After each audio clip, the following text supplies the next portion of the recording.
Gracias por la musiquita.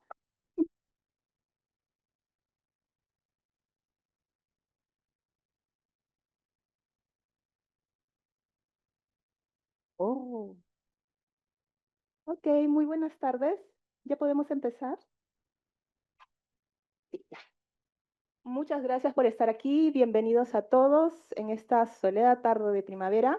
Estamos aquí en este evento de ciencia abierta que se hace en el marco del encuentro anual de investigación, creación e innovación de la Pontificia Universidad Católica del Perú. Este evento empezó el día 20 de octubre, termina mañana.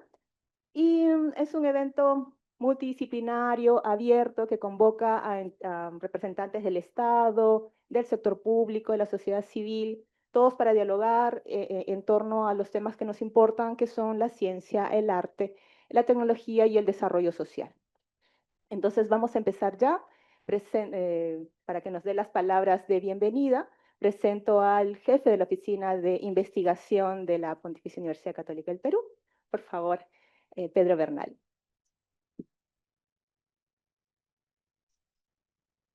Hola, buenas tardes con todos. Primero quiero empezar saludando a nuestras autoridades, a la doctora Katia Hansa, directora del Sistema de Bibliotecas, y al doctor Javier Brioso, director de la Dirección de Fomento a la Investigación.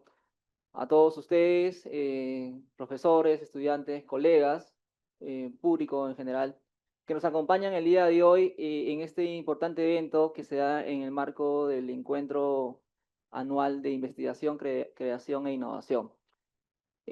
Gracias también a nuestros dos speakers, Rafael, que viene de la Universidad de Chile, y María Alejandra, que viene de la Pontificia Universidad Javeriana, quien en esta tarde nos van a comentar sus experiencias respecto a diversos temas vinculados a la ciencia abierta, ¿no? En un primer bloque vamos a tener una presentación que va a hablar del rol estratégico de las diferentes unidades en una universidad para impulsar y promover la ciencia abierta. Y luego más tarde María Alejandra nos va a hablar acerca de los desafíos que tenemos como universidad para justamente impulsar un acceso abierto del conocimiento, que es lo que desde el Vicerrectorado de Investigación eh, tratamos y procuramos de promover, ¿no?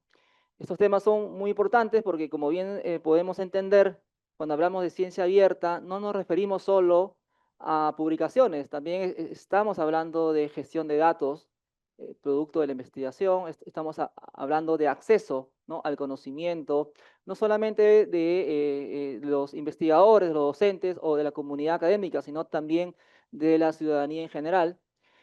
Y también hay una dimensión importante en la ciencia abierta que habla de la co-creación o de la participación, digamos, de los ciudadanos también en la producción o generación de conocimiento. Entonces son diversas dimensiones que, como se comprende, tienen que ser promovidas por diversas unidades dentro de una universidad, ¿no?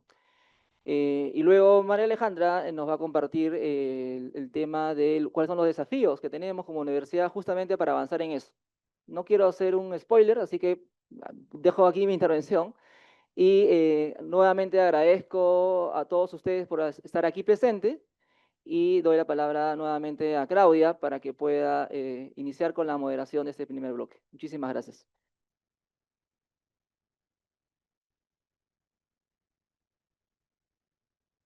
Muchas gracias. Entonces, ahora sí, les comento. Hoy día vamos a tener dos bloques. En el primer bloque vamos a conversar acerca de la implementación de ciencia abierta en la universidad y en el segundo bloque, que va a moderar Ismael Canales, vamos a tratar el tema de las políticas en la universidad. Y entonces damos inicio a este primer bloque y yo voy a presentar a Raúl, perdón,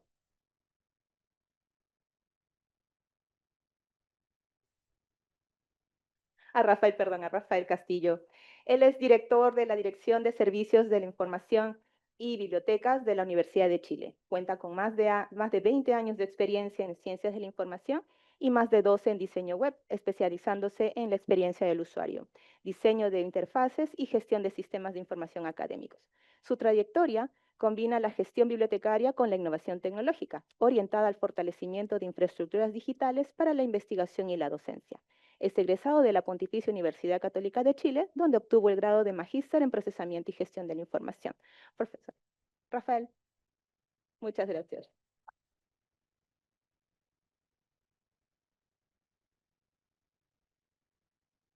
Voy a probar desde acá para hacerlo un poco más dinámico y no concentrarme desde la testera. Muchas gracias por la presentación, muchas gracias y el honor de esta invitación. La verdad, siento que es un desafío comentarles que es la segunda vez que expongo acá en Perú y espero que desarrollemos algún tipo de diálogo, ¿cierto? Donde vamos resolviendo algunas dudas, que se atreven a plantear consultas, ¿cierto? Para que vamos avanzando y vean ustedes que esto lo vamos tejiendo entre todos. Vamos a partir con la presentación entonces.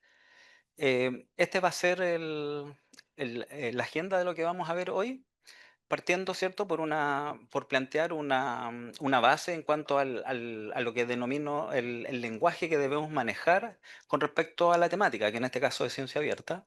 Y luego vamos a bajar a la experiencia de la Universidad de Chile y algunas expectativas futuras con respecto a cómo vamos innovando en relación a la ciencia abierta. Bien. Como pueden ver acá, ¿cierto? Ya estamos de acuerdo que la ciencia abierta, ¿cierto? Se trata de un bien público global. En mi caso, yo trabajo en una institución del Estado y por lo tanto sabemos que como misión tenemos la obligación de llegar a espacios donde el ámbito privado no va a llegar. Entonces, es un empuje, es un motor que nos obliga a pensar en cómo llegamos a esa comunidad que efectivamente debe ser cubierta. Entonces, la ciencia abierta nos promete que vamos a superar barreras de pago. Nos promete también que estas infraestructuras compartidas, ¿cierto? Esta cooperación internacional, como el hecho de estar acá, por algo, ¿cierto? Tenemos algo concreto hoy día. Y las políticas gubernamentales son fundamentales para acceder a este acceso abierto. Por otro lado, sabemos, ¿cierto?, que a partir de Budapest, hacia el año 2002, está esta primera declaración que nos propone que los artículos científicos deben estar en línea y deben estar idealmente a libre disposición de la comunidad. Posteriormente, en Berlín se ratifica este concepto, ¿cierto?, ampliándolo a todo el conocimiento científico. Como bien dice acá, incluye datos, proyectos y otros tipos de información. Por su parte, también, cuando esto accede o la UNESCO se manifiesta, ¿cierto? Em, Nos insta a realizar una acción concreta de parte de nuestras instituciones, ¿cierto? A establecer lo que se denominan estos principios éticos y esta cooperación internacional. Por lo tanto, se reconoce este valor, por ejemplo, de lo que es el conocimiento indígena, los conocimientos locales, que muchas veces las editoriales comerciales claramente están bastante más lejos sobre estas temáticas. Pero, como ya digo, la ciencia abierta y el acceso abierto nos compromete de alguna forma a que podemos acceder a todo tipo de conocimiento. Ahora bien, en la Declaración de Barcelona, ¿cierto?, nos plantea la opción de llegar a un modelo todavía aún más abierto. ¿Han oído hablar, por ejemplo, de la evaluación por pares abierto? ¿Cierto? Es ahí, ¿cierto? Donde la Declaración de Barcelona nos insta, todavía empuja el, el límite todavía más allá. Entonces la pregunta es, ¿en qué están nuestras instituciones? ¿Están involucradas con esto? ¿Nos están dando el marco regulatorio para que pensemos en que podemos esto llevarlo a la acción? Bien, este es un breve resumen, ¿cierto?, de cómo ha ido el tema de la ciencia abierta o también en relación a la investigación. Vamos a ver si esto funciona. Pic, pic. Sí, perfecto. Entonces, uno muchas veces cree, cuando escucha hablar de una temática, que esta temática nace hace poco, pero en el fondo la ciencia abierta es parte de una evolución. Y esta evolución, como bien intento mostrar acá, tiene tiempo, tiene siglos en el fondo, y esta evolución de alguna forma nos muestra cómo el proceso se va complejizando. Se ha complejizado a tal punto que claramente tenemos, podríamos decir, alguna disputa desde el ámbito comercial con respecto a lo que es la ciencia abierta. Lo hablábamos hace poco rato con respecto a la instalación de relatos. ¿Qué es la ciencia abierta? Lo digo para que lo mantengan fresco en su memoria desde el punto de qué es pagar por publicar. ¿Tiene sentido pagar por publicar? ¿Nos alcanza a pagar por publicar? ¿Cuánto puedo publicar con $100.000? ¿Cuántos artículos me alcanza para publicar? ¿Están todos en el mismo precio? Claramente no. Entonces, tenemos acá, como ya digo, este pequeño resumen y vamos viendo cómo cada vez se han ido acortando las brechas. Desde que aparece ARKiv, ¿cierto? O Biomed, eh, ahora estamos en periodos en que esto está siendo cada vez más disruptivo y más rápido. Entonces, la pregunta es, ¿queremos copiar o queremos plantear una solución también? ¿Por qué copiar? Esperamos a que otro se equivoque y no desarrollamos el conocimiento nosotros. Bien, seguramente ya han oído hablar sobre los principios FAIR, los cuales parecen muy obvios. Pero ¿saben lo complejo de la ciencia abierta? Lo más complejo de la ciencia abierta no es tener un repositorio de datos, no es tener un repositorio para tesis, tampoco es tener un sistema de revista. Lo complejo es ponerse de acuerdo. Ahí está la complejidad. Y cada vez que lo converso o lo conversamos en círculo, ¿cierto? ¿Qué es lo que te costó en tu institución para poder sacar adelante estas ideas? Simplemente el ponerse de acuerdo.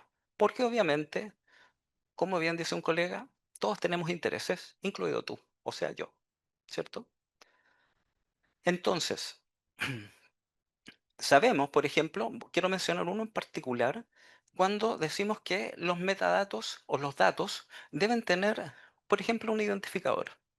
Sabemos que hay un proyecto, aparte de DOI, ARC, ¿cierto?, que está intentando posicionarse dentro de este espacio. Pero la pregunta es, ¿quién paga esa infraestructura o cómo podemos pagar esa infraestructura? Porque hasta ahora, no sé si lo han podido ver, vemos que coexisten lo que están intentando ocupar ARC, eh, tienen DOI y tienen ARC. Y la pregunta es si ARC se ve tan fuerte, porque se escucha dentro de la comunidad, ¿por qué tiene DOI? Básicamente porque cuesta. No es tan simple reemplazar un identificador por otro.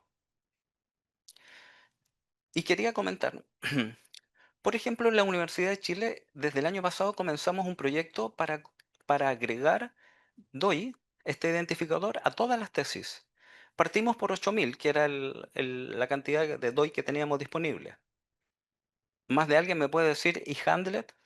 No sé si estaremos de acuerdo, pero desde que conozco Handlet, tengo la impresión que va más a la baja que al alza. Cada vez veo menos instituciones utilizando Handlet versus DOI. DOI cada vez lo vemos en más espacio. Entonces, ¿tiene sentido ocupar Handlet? Lo conversaba quizás, creo que ayer, con Raúl, el hecho de que nos aconteció en un momento, con Raúl Cifuentes, que lo deben ubicar, conversábamos y le contaba la experiencia de una institución que se quería llevar no solo los metadatos, se quería llevar el PDF también. Y claro, nos plantearon la idea de llevarse todos estos recursos.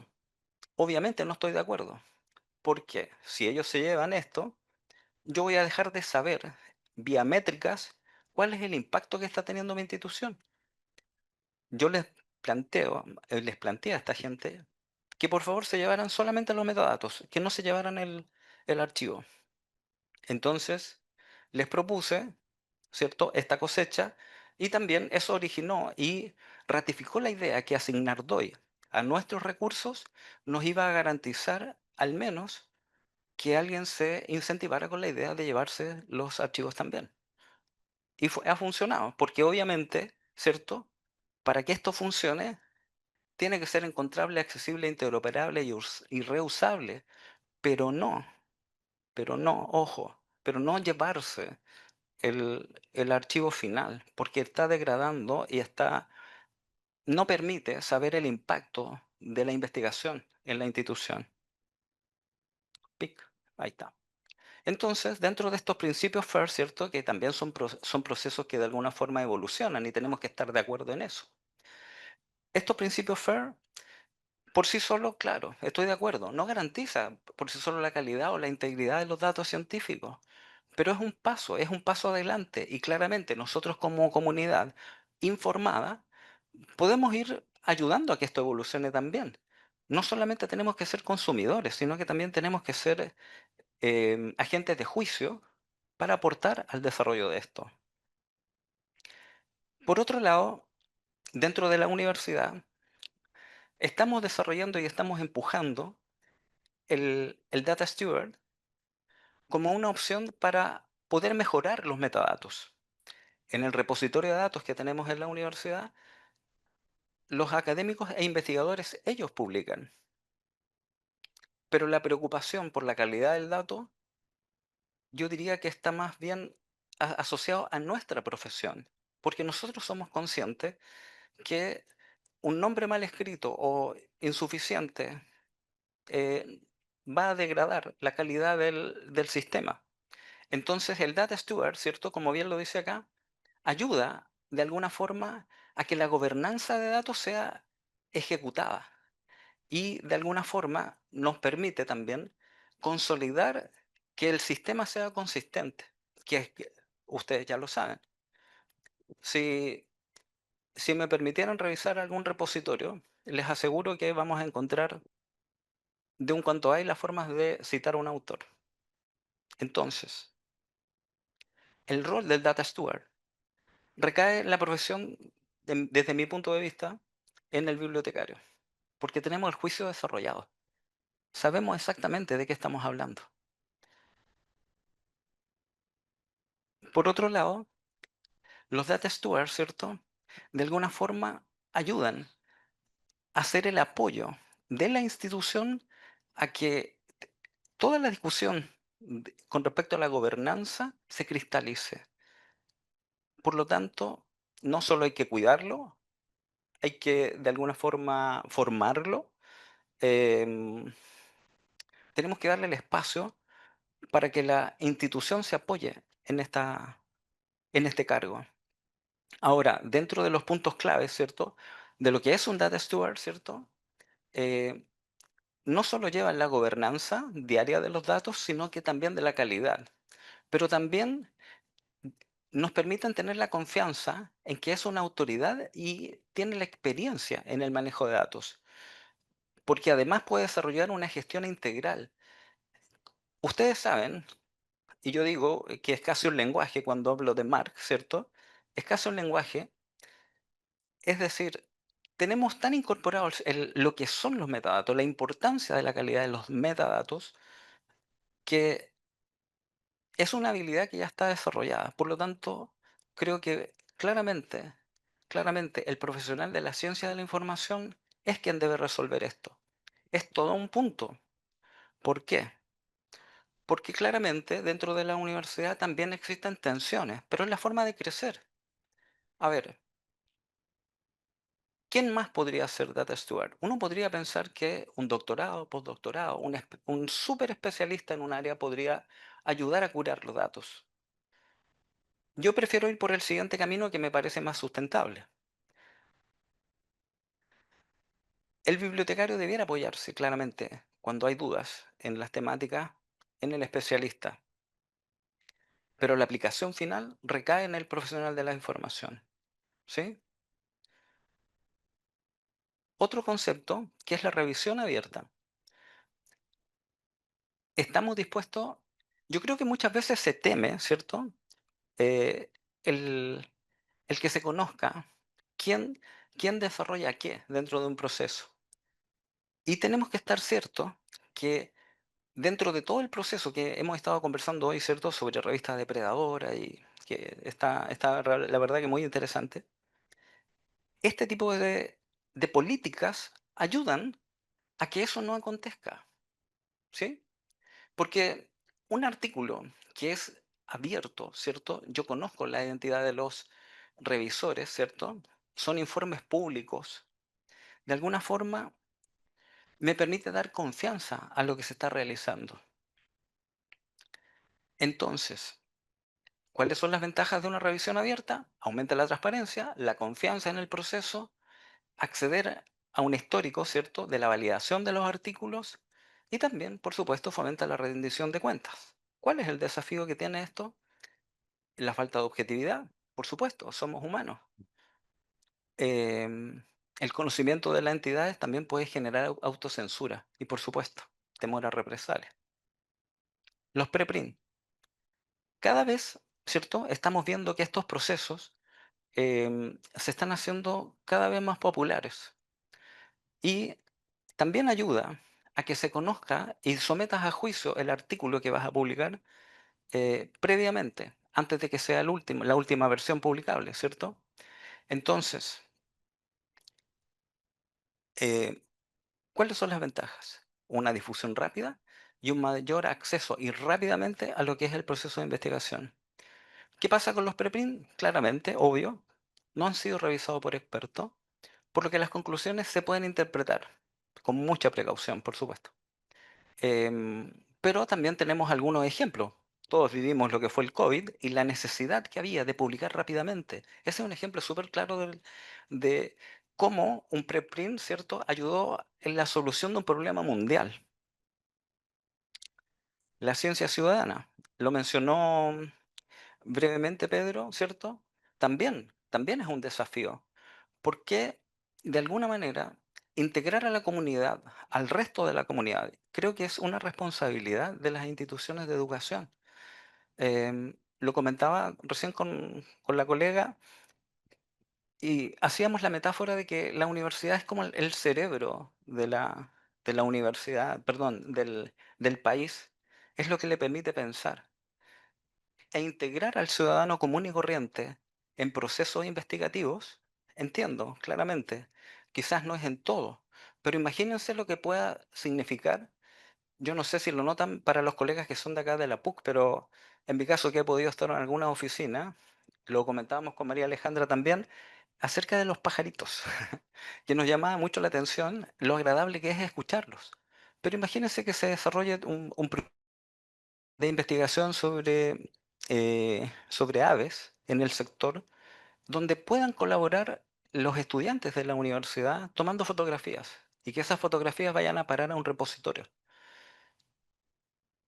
¿Cuánto nos costaría que un especialista hiciera eso en quizás cuánto tiempo? Es decir, en menos de una semana podríamos tener un proceso desarrollado, por ejemplo, con respecto a aves migratorias. Voy a ir más allá.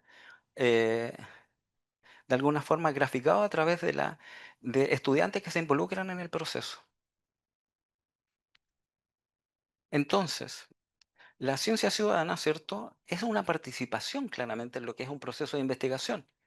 Entonces, recopilar datos, participar en análisis, difusión de resultados, ¿cierto?, de alguna forma nos permite también ir comprometiendo y a la vez ir formando espíritu crítico también en nuestra sociedad. ¿Es parte del rol de la universidad? No me cabe duda de la respuesta, por supuesto que sí. Entonces, simplemente he agregado un poco de bibliografía acá para que seguramente lo van a compartir posteriormente, para que le echen un vistazo. Bien, ¿qué pasa en la Universidad de Chile? ¿Qué hemos hecho en la Universidad de Chile? Bien, acá tengo un breve resumen de nuestro ecosistema. La universidad partió con un proyecto de publicación de tesis digitales hacia el 2001, el famoso cibertesis que se basaba en un software que se llamaba CyberDoc. Este sistema duró un periodo de tiempo, ¿cierto? Y se consideró hacia el 2006 desarrollar otro proyecto que se llamara Captura. Esto solo era tesis y este comenzó a hacer artículos, em, capítulos de libros también y otros tipos de material. Y coexistían, es decir, estaban en dos sistemas separados. Hacia el 2010 se desarrolló el proyecto de revistas académicas. Esto implicó digitalizar cerca de 100 títulos de revista. En algunos casos, para el caso de los anales de la Universidad de Chile, estamos hablando de,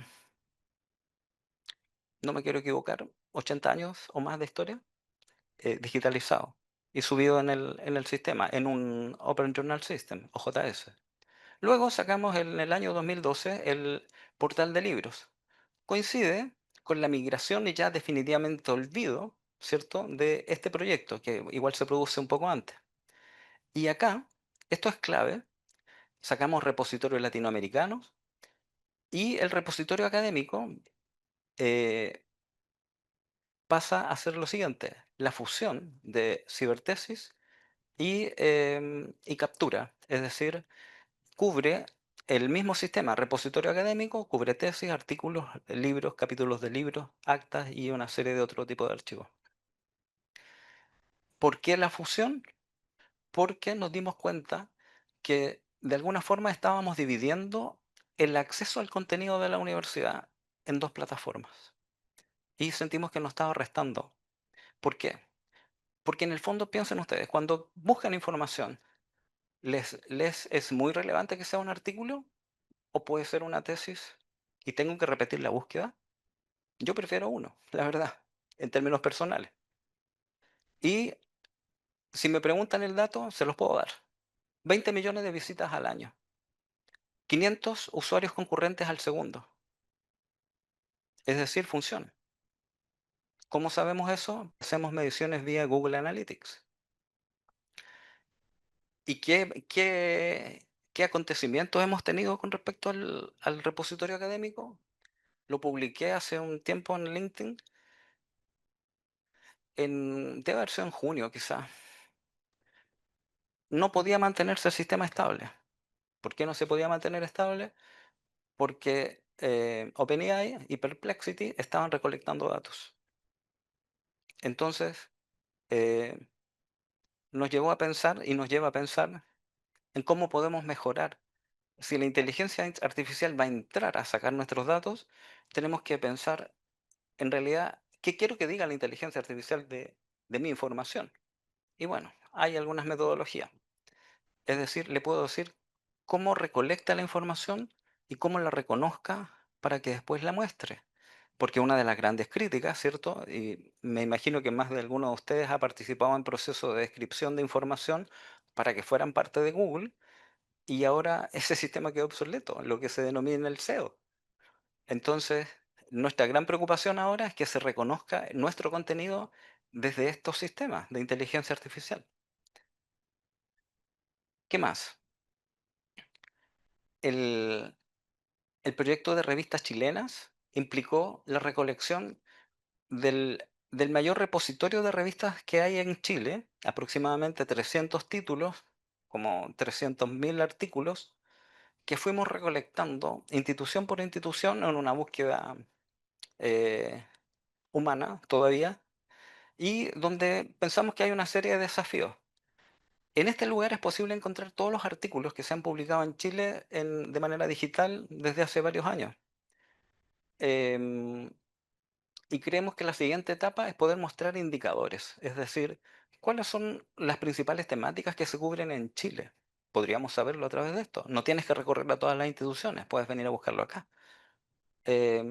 Y bueno, en el 2019 lanzamos lo que es el repositorio de datos de investigación y el plan de gestión de datos basado en Dataverse y en olvidé el nombre, en otro sistema. ¿Qué pasó? Bueno, yo pensaba en ese momento que íbamos a tener una explosión de datos. Y la verdad que no. ¿Por qué? Porque todavía no era política nacional. Nos adelantamos cerca de 3 años. 3 años, sí. ¿Por qué? Porque hacia el 2021 nuestra agencia de financiamiento del Estado hizo un llamado a concurso que se denominó INES Ciencia Abierta. INES Ciencia Abierta, donde la Universidad de Chile se adjudicó, junto con otras pocas universidades, el primer proyecto que financiaba desde esta agencia la instalación de sistemas de datos abiertos. En nuestro caso ya lo habíamos hecho. Entonces se utilizó en otros sentidos, es decir, para desarrollar discusión, para desarrollar la gobernanza Es decir, no le temo, y hace un rato conversábamos con vicerrector, perdón, ¿está bien o no? Sí, sobre no temer a dar un paso antes que el resto. Es decir, tenemos que ensayar también. Podemos ensayar, es decir, esta fue un... ¿Saben lo que provocó esto? Que tuvimos que ir a resolver el tema de los DOI. Ustedes saben que los datos de investigación tienen DOI. ¿Qué derivó esto? Que desde DataSite, que en ese momento era una, si no me equivoco, una de las pocas agencias que entregaba DOI para datos de investigación, nos propuso como Universidad de Chile ser consorcio para el país para formar un conjunto de instituciones y ser la primera línea en ayudar a otras instituciones a que pudiesen acceder a estos identificadores. Es decir, si no hacemos este ensayo, si no hacemos este camino, eso no hubiese pasado.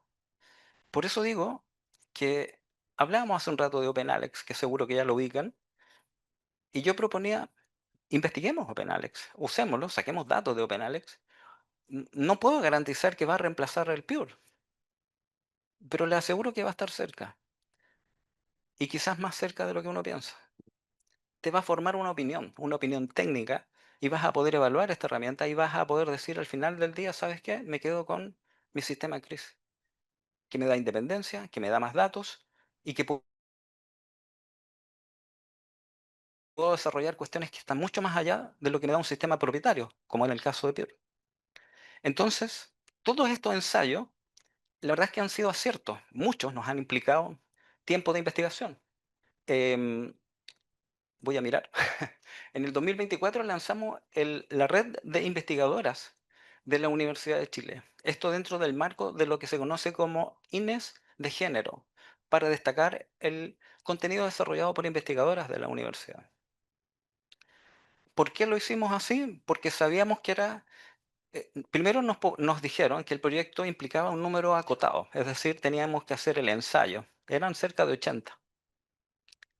Y lo consideramos nuestro ensayo para aprender a trabajar con el DSpace, que como ustedes saben, cambió el paradigma de la descripción documental que teníamos hasta la 6.4, ¿cierto? Pasamos a la descripción vía entidades. Entonces teníamos que aprender a cómo enlazar entidades. Y no solo cómo enlazar o cómo crear las entidades, sino que también aprendimos a vincular datos, por ejemplo, con Wikidata. Si ustedes revisan el repositorio de red de académicas e investigadoras, van a ver una serie de iconos de distintas plataformas. ¿Eso saben lo que significa? Que no son datos que tengamos, son datos enlazados. Y eso nos ahorra tiempo, porque es un proceso semiautomatizado. Nos permite que al estar en Wikidata puedan haber otras plataformas u otras instituciones que extraigan esos datos y también los reutilicen. Es decir, ganamos, como se dice, ganar, ganar, ¿cierto? Esto es el ecosistema de ciencia abierta básicamente de la universidad, y ahora estamos mirando, ¿cierto? Confiamos, esperamos que no nos tome tanto tiempo llegar al nuevo repositorio académico para básicamente poder mostrar el contenido. Estamos en cerca de 100.000 registros y lo más complejo, adivinen qué es, la desambiguación de autores. De 500.000 autores, aplicamos algoritmos de desambiguación y llegamos a 200.000 autores. Es decir, fuimos detectando con reforzamiento humano, ¿cierto? Se fue mejorando la programación hasta que llegamos a 200.000. No lo pudimos aplicar. ¿Por qué no se pudo aplicar? Porque consideramos que necesitábamos una plataforma independiente de autoridades de la Universidad de Chile, así se denominan, ustedes lo saben, autoridades de autor. Pero además queríamos que esta plataforma fuese lo más abierta posible. Y entonces lo vamos a hacer vía la aplicación de ontologías que nos permitan utilizar este contenido para cualquier plataforma. Es decir, la autoridad de autor nuestro va a poder ser consumido por repositorio académico, por revista académica, por repositorio de datos de investigación, por libros, porque también publicamos libros de la Universidad de Chile. Es decir, vamos a tener una forma súper normalizada con respecto a los autores. Y además va a ser un proyecto que lo queremos compartir con la comunidad. Lo vamos a, a dejar libre, digamos, para usar. Es decir, si tenemos coincidencia de que un artículo fue escrito por académicos de la Universidad de Chile y la Pontificia Universidad Católica del Perú, van a aparecer en el mismo registro. Y es decir, yo podría comenzar a navegar, ¿cierto?, por ese autor de la PUC y ver qué más ha hecho dentro de la universidad. Eso se logra y eso es parte, digamos, de lo que es el siguiente paso del desarrollo de nuestro ecosistema de ciencia abierta. Bien, como ya dije, como en el marco de este proyecto de ciencia abierta, se propuso este reglamento sobre ciencia abierta. El punto es que nuestra universidad tiene la complejidad que es descentralizada y a pesar de ser presentado en el 2023, todavía no ha sido devuelto, digamos, ya transformado en decreto, pero por lo menos está presentado. Entonces nos reconoce a nosotros como sistema quien va a estar a cargo del depósito de las publicaciones. Em, También, ¿cierto? Reconoce que nosotros podemos hacer el acompañamiento institucional, podemos preparar a la comunidad en esto. Y también, por supuesto, queremos ofrecer medidas para la protección de datos sensibles. Estamos de acuerdo que no todos los datos se pueden publicar. Entonces, les quería contar que fuimos invitados a participar de este curso de formación general, así se denominan, cursos que son transversales dentro de la universidad, sobre ciencia abierta y análisis crítico de datos. En este caso, eh, nosotros dimos el marco inicial de qué se trata la ciencia abierta. Vamos a participar también, a ver, después viene, perdón, el uso de R, por ejemplo, como sistema para datos, ¿cierto? Para análisis de datos. Y prontamente volvemos a la clase para hacer el plan de gestión de datos de todo lo que han hecho los muchachos. Estamos participando en esa actividad. Y bueno, ¿cómo hicimos esta dinámica a través de cartas conceptuales? Aunque no venía preparado, estarán, acá tengo mi carta. Acá dice reproductibilidad científica. Hay otra que dice acuerdo de Barcelona, u otro que diga DOI, otro que diga Data Steward. Y repartimos estas cartas en distintos colores en el curso, ¿cierto? Y vamos incentivando a que los alumnos, en la medida que, em, en la medida que van opinando, se van dando cuenta que es posible, y vamos guiando esa conversación, por supuesto, para que ellos planteen la idea. Y fíjense que al final de la jornada fue súper bien evaluada la experiencia, porque recordaban claramente a la siguiente clase, son una vez a la semana, lo que habían hecho en esta jornada con respecto a estas cartas. Es decir, logramos una experiencia significativa de aprendizaje a través de un juego. Y pensamos que todavía lo podemos seguir desarrollando. Entonces, em, gracias a esto, hemos podido ensayar también una metodología para traspasar el concepto de ciencia abierta al grupo. Acá tenemos la foto oficial de los participantes. Esto es la Facultad de Arquitectura en la Universidad de Chile. Ahí es donde se desarrolla y como ya digo, los estudiantes son de distintas carreras, de distintos campus y nos juntamos acá. Bien, ya les expliqué, así que me voy a saltar esta parte. ¿Qué desafíos tenemos? Claramente mejorar la calidad de los datos, desambiguar los autores, sumar más y mejores keywords. Por ejemplo, nosotros desarrollamos un proyecto de ensayo de aplicación de inteligencia artificial para la búsqueda de información en el repositorio académico, pero lo quisimos hacer con respecto a lugares geográficos. Es decir, quisimos usar coordenadas, no quisimos usar nombres políticos. ¿Por qué? Porque, por ejemplo, en Chile no hace tanto, se crearon, no me acuerdo, 4 regiones, antes era la 1, de la 1 a la 13, y ahora tenemos, creo que hasta la 15, 2 más se crearon. Y es decir, tenemos región 1, región 14, no sé si lo saben, después tenemos la 3, así, es decir, se desordenó. Políticamente se formó un sistema distinto. Lo que nunca va a cambiar es la coordenada. Eso va a estar ahí, no se va a mover.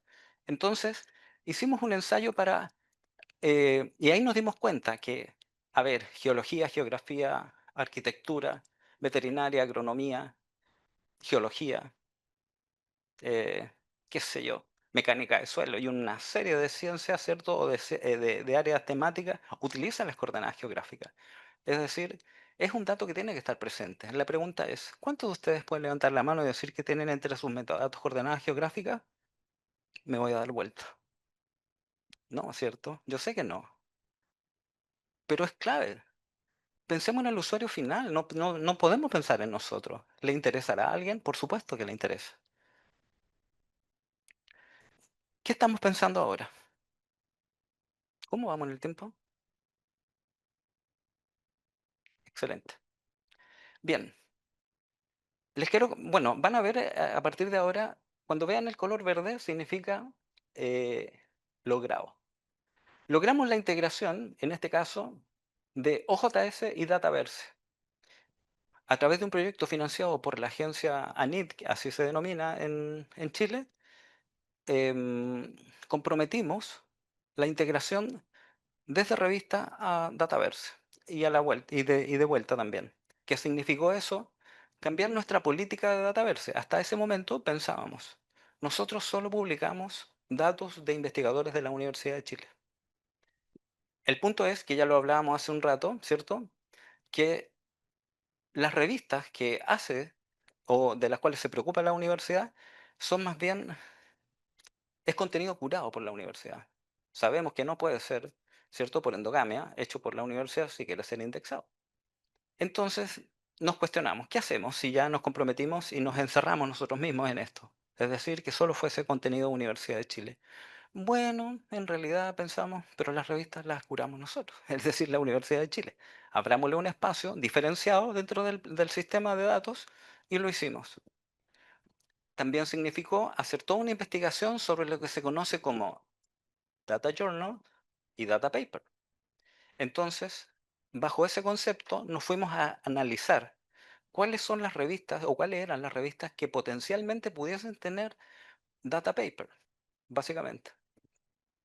Y así fue como conversando con una revista que la verdad que es muy exigente, lo cual nos acomoda mucho, nos dijeron, nosotros queremos hacer el ensayo. Nosotros hicimos el análisis de artículos y le propusimos dentro de los últimos años, habían al menos 3 artículos que podían calzar con la definición de data paper. Ellos se acercaron a los autores, le pidieron los datos, el, reacondicionamos el OJS por dentro y ya luego publicaron los datos, porque es por autoarchivo, por lo tanto ellos lo debían hacer. Y se generó el DOI correspondiente y por lo tanto ese artículo ahora quedó vinculado con datos de investigación. Y tiene un espacio definido. Si quieren buscar, se llama invi.uchile.cl, INVI con B corta, que es Instituto de la Vivienda. Lo logramos, es decir, pudimos hacer esa vinculación. Por otro lado, también ANID nos está exigiendo poder normalizar datos, pero de acuerdo a sus políticas. Por lo tanto, esta definición, ¿cierto? En cuanto a estos esquemas de datos, ya puede ser Data Science Schema o Open Graph, ¿cierto? La idea es que puedan generar esta interoperabilidad vía la referencia, Wikidata u otro. También queremos implementar un panel unificado de métricas, es decir, debiéramos saber cuál está siendo el impacto que tiene la universidad con respecto a todo lo que se está haciendo. Es decir, imagínense, tremendo esfuerzo, recursos invertidos del Estado y no sabemos qué pasa. No, tenemos que saber qué pasa. Entonces, ahora que ya todo esto está en camino, podemos pasar a esta etapa.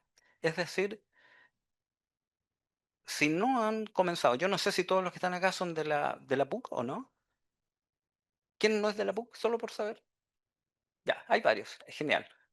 Es decir, si no han comenzado con datos o no han comenzado con otros proyectos, piensen ustedes que todos queremos saber cuál es el impacto de nuestra institución, porque eso va a permitir, lo he repetido quizás nunca, como nunca antes en mi vida, pero aportar hacia lo que son definiciones de políticas públicas del país a través del Ministerio de Educación, que es como se denomina en Chile, es un deseo, por supuesto, que es parte del quehacer de la universidad. Y saber cómo se comportan los datos, por supuesto que ayuda en este sentido. ¿Qué más? Tenemos que lograr ese diálogo, ¿cierto? Entonces, esto, como ya lo dije, lo hicimos vía DOI, básicamente, donde tenemos dataset, perdón, de los artículos que se publican en INVI, de varios artículos, ya los tenemos en Dataverse. Usar las APIs de DSpace, Dataverse, para compartir estadísticas y atreverse a que esas estadísticas sean públicas. Desarrollar paneles de visualización, ¿cierto? Y por supuesto, desarrollar una red de conocimiento institucional que sea visible, navegable y reutilizable. Esto tiene mucho que ver con respecto a lo que es el Data Steward. Desarrollar un laboratorio de ciencia abierta para que básicamente se pueda experimentar con minerías de texto, análisis bibliométrico, visualización de datos y, por supuesto, llevado desde bibliotecas. Este servicio de curaduría, ¿cierto?, tiene que estar en el ADN del Data Steward completamente el uso de los principios FAIR. También, y esto fue una idea que surgió en una conversación acá, esto está fresquito. En Chile no han visto ese dato. Vamos a poder, y estaba pensando, vamos a poder generar búsquedas temáticas hechas. Piensen ustedes, ¿qué acontecimiento nos está atravesando varios países del continente? Elecciones presidenciales.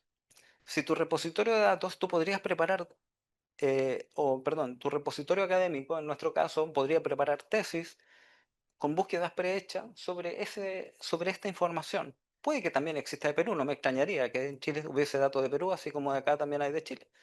Y podríamos levantar, ¿cierto?, estos espacios temáticos dentro del mismo sistema.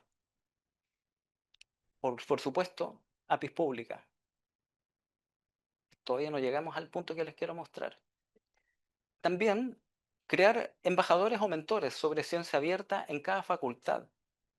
Somos una comunidad de aproximadamente sobre 40.000 personas en la universidad. Entonces imagínense lo que puede implicar ir a conversar con cada uno. Imposible. Sin embargo, si desarrollamos embajadores o mentores de ciencia abierta en cada facultad a través de las bibliotecas, les aseguro que alcanzamos a cubrir a todo el público potencialmente interesado en esto. Desarrollar talleres también sobre planes de gestión de datos. No solo tienes que publicar los datos, tienes que decir cómo van a ser publicados, cuáles son las restricciones. Tiene que ser completamente abierto. Bueno, esto está marcado en verde porque, si bien está presentado, no está aprobado todavía, pero ya se presentó, ¿cierto? Ya está cumplido de nuestra parte. Implementar un dashboard abierto sobre cuál es el impacto que estamos teniendo y estábamos pensando, y esto quería mostrarles, generar un índice de ciencia abierta Chile con indicadores que reflejen el impacto social, la colaboración, la reutilización de datos. Esta información se extraería de las publicaciones, de proyectos financiados. Tenemos esta información por instituciones, tanto nacionales como internacionales, y conjunto de datos de investigación. Es decir, aquí vamos a hacer algo un poquito más distinto. Decidimos correr un poco más la frontera. Nos queremos arriesgar. No me extrañaría que hubiesen otros sistemas, pero quiero probar el propio. Yo digo, ¿hasta cuándo nosotros vamos a esperar que el norte global nos diga qué hacer? Nosotros como sur global lo podemos decidir también. Siento que somos totalmente capaces. Muchas gracias.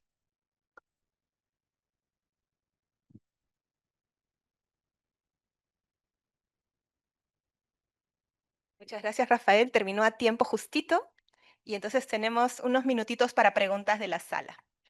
¿Alguna pregunta por allí?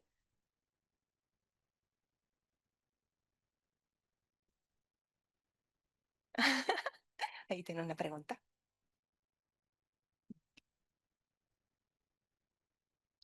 Bueno, felicitaciones porque se ve que tienen un gran avance en cuanto al tema de ciencia abierta y esto es bastante satisfactorio. Me quedó una duda cuando estabas hablando de eh, de la validación de los artículos y la liberación del ciego, como que no haya esta posibilidad de que haya ciego y que todo sea visible. ¿Cómo, si es que hay alguna experiencia, cómo afrontan el tema de la controversia? Porque siempre cuando hay una validación hay un juicio que puede estar aceptado o no por el que es juzgado. Entonces el ciego te evita esa controversia, ¿no? Al quitar el ciego, ¿cómo propones, o si es que hay alguna experiencia, cómo han manejado este tema de la falta de aceptación, vamos a decir, del juicio final sobre el artículo puesto a prueba? Sí, claro, es un punto, por supuesto. Primero creo que hay que arriesgarse a hacerlo. No tenemos por qué no hacerlo. Em, no, a ver, es posible, y ya me atrevo a plantear alguna métrica en este sentido, de 10, más de quizás 3 o 4 presenten esta controversia. Pero uno tiene que mantenerse en la claridad, es decir, ¿qué es lo oficial? ¿Qué es lo que tú vas a dar una serie de normativas que se deben cumplir, por supuesto, con respeto, no vas a evaluar de cualquier forma? Entonces, claramente hay que incitar al cuidado del lenguaje, ¿cierto? En la no descalificación, em, porque de alguna forma piensa, o sea, abres la llave, ¿cierto?, a la crítica, pero también te puede ir de vuelta. Entonces, en el fondo tiene que ser esto con amabilidad. En mi caso, les comento, vengo del área también del diseño, aparte de bibliotecario, yo estudio diseño. Y si hay algo que me costó en un principio dentro del diseño, fue la crítica de mis compañeros, porque eran abiertas. Y yo muchas veces creí que mi trabajo era el mejor. No sabes la cantidad de veces que me pasó, yo decía, nosotros tenemos del 1 al 7 en nuestra escala de evaluación, sentía que me merecía el 7, pero a veces tuve un 4 y no lo entendía. Finalmente, con el tiempo, lo conversábamos después, ¿cierto? Lo mucho que nos ayudó, el hecho de que fuese una crítica abierta, como que te ayuda a tener los argumentos después de vuelta, porque en el fondo lo entiendes que se hace con respeto, no es una crítica a ti, sino que es una crítica al trabajo. Entonces, claramente, ¿cierto? Hay que desarrollar una metodología de diplomacia en ese sentido, por supuesto, ¿cierto? Y hay que evaluar, o sea, claramente no se puede permitir que ni el insulto ni una serie de calificativos que vayan orientados a la persona y no al trabajo. Claramente tiene que estar orientado al trabajo. Yo creo que es un riesgo que hay que correr, porque en el fondo tenemos que ser capaces de conversar como adultos, básicamente, ¿cierto? Sí.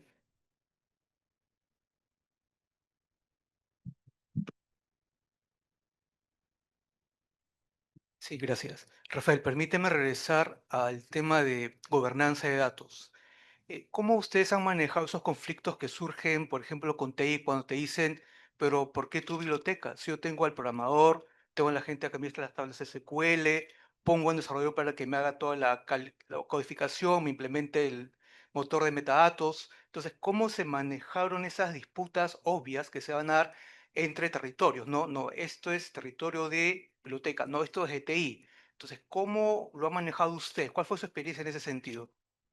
Sí, yo digo que tenemos una fortaleza adicional, el tema no solo de los metadatos, el hecho de que usemos sistemas normados que trabajen, por ejemplo, con sistemas como el Open, perdón, si tiene, espera, no sé por qué lo olvidé, cuando puedes echar datos, ¿cierto? El OI, perdón, el OI, ¿cierto? Es decir, te aseguro, y esto es con todo respeto, lo he visto en ingeniero. Nosotros usamos DC, algunos usan los mínimos de Dublin Core, otros la usan los extendidos, ¿cierto? DC punto contributor author. Te aseguro, y con todo respeto lo digo, que un ingeniero va a usar primer apellido, segundo apellido, primer nombre, segundo nombre. Eso no está normalizado. Es decir, el hecho de que trabajemos con normas tan estrictas nos permite lo que viste hace un rato, el cambio de DSpace, nosotros fuimos cambiando la versión 1, la 2, la 3, la 4. ¿Y por qué pudimos migrar? Porque era normalizado.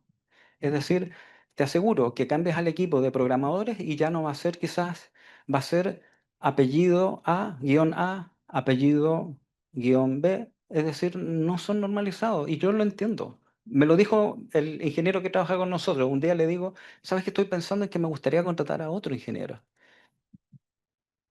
Me dijo, eso implica que me sobrecargues a mí. ¿Por qué? Le digo.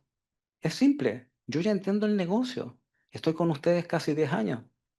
Y enseñarle a otro ingeniero a que se adapte a este modelo, me va a costar quizás un año a que entienda el modelo como ustedes lo piensan.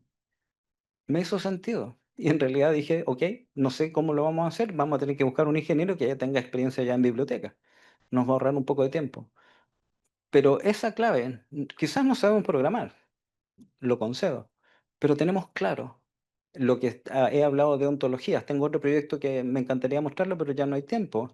Que vamos a trabajar con datos enlazados para las autoridades y lo hacemos desde nuestra perspectiva de metadatos con ayuda del ingeniero. En el fondo es una coexistencia, nos potenciamos. O sea, esto que hemos hecho es por largas conversaciones con nuestro ingeniero.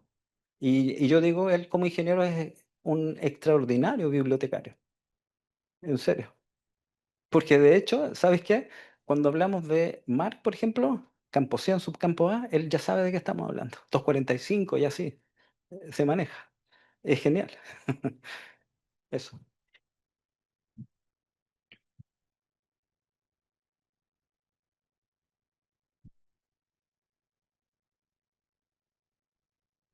Sí, muchas gracias por la presentación. Yo tengo una pregunta que sale un poco del tema, que es, ¿cómo te imaginas tú lo que va a pasar entre la ciencia abierta, eh, las agregadoras de contenido, las empresas comerciales y la IA? Porque la duda está, por lo menos las bases de datos que tienen las bibliotecas tienen contenidos curados, muy curados, mientras que la recopilación que puede hacer la IA de lo que está abierto es, en ciertos casos, dudoso. ¿Cómo te imaginas tú ese escenario? ¿Qué has pensado? ¿Qué ideas hay al respecto? Sí, bueno, como comenté, nosotros hicimos un ensayo, quisimos saber eh, el camino que había que recorrer para llegar a utilizar inteligencia artificial y la consulta al repositorio. Nos llevó a aprender algunas cosas, como base de datos de vectores. Ya no hablamos de las relacionales, sino que hablamos de base de datos de vectores. Los textos pasan a ser números. Y en ese sentido siento que también hay que desarrollar ese camino para poder comprender cómo funciona. La crítica que se le ha hecho, y yo me imagino que no solamente nuestra, digamos, como profesionales de la información o como universidad, es pensar, hasta hace poco ChatGPT no hacía citas. Pero ahora uno le pregunta, dame la referencia, y bueno, cada vez inventa menos en ese sentido. Pero la inteligencia artificial primero está programada para siempre responder y por eso que cae en esto de generar respuestas de cosas que no existen. Pues ustedes saben, puede crear una revista, hasta un DOI, y lo vas a buscar, ojalá no lo cites, tienes que verificar primero si existe, ¿cierto? Pero ese criterio lo tenemos desarrollado acá en la universidad. Pero uno sabe, y ya lo poníamos como ejemplo hace un par de días de abogado en Estados Unidos, conozco también otro caso argentino, lo tengo guardadito ese dato, de que usaron la inteligencia artificial pensando que era real lo que le estaba diciendo. Y claramente no era. Pero lo bueno, que el contenido que tienen las bibliotecas es contenido curado. Segundo, podemos desarrollar lo que se conoce en RAG, ¿cierto? Es decir, contenido. Usamos la inteligencia para que pregunte, pero que no se salga del ecosistema que le estamos planteando, es decir, de nuestra base de conocimiento, y eso se puede. Nosotros podemos programar la inteligencia para que dé una respuesta, y esto es fantástico. Y lo hicimos, y nos resultó. Le preguntamos, preparamos datos sobre el ámbito forestal, por eso hablaba de las coordenadas geográficas. Nosotros le preguntamos en lenguaje de lo más natural posible, ¿qué árboles tienes de la región metropolitana? Así. Es decir, eso podría ser una pregunta de un alumno de primer año. Y después le vamos y le preguntamos qué tienes de secuoya. Y nos da la respuesta.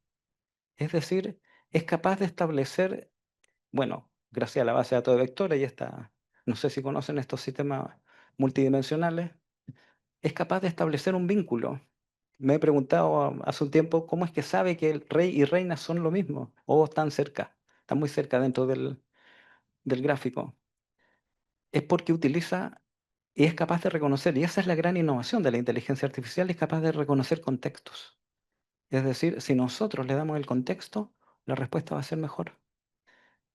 Y también, y con esto termino, para darle la respuesta, existe ya una técnica, así como existió el SEO en su momento para Google o los buscadores. Esta metodología se llama GEO, ¿cierto? Es decir, yo puedo generar etiquetas que semanticen el contenido para que la inteligencia artificial no tenga que estar inventando. Y eso está bueno. Y se hace básicamente de dos formas, se lo digo. Open Graph y esquema.